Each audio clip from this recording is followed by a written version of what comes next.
चिट्ठी? नानी की चिट्ठी आई है। नानी, तेरी मोरनी ने चिट्ठी भेजी है। अच्छा, चिट्ठी में क्या लिखा है बताओ? पढ़ो पढ़ो। नानी तेरी मोरनी ने चिट्ठी भेजी है। चिट्ठी में लिखा है कि तू कितनी अच्छी है।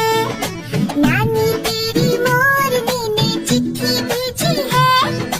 चिट्ठी में लिखा है कि तू कितनी अच्छी है। नानी नानी, प्यारी नानी, मेरी नानी, दुलारी नानी।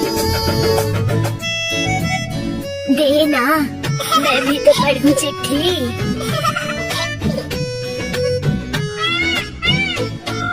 मोरनी बन गई है रानी, मोरों वाले राजा की। शादी में उसके पटाखे थे और बैंड बाजा भी।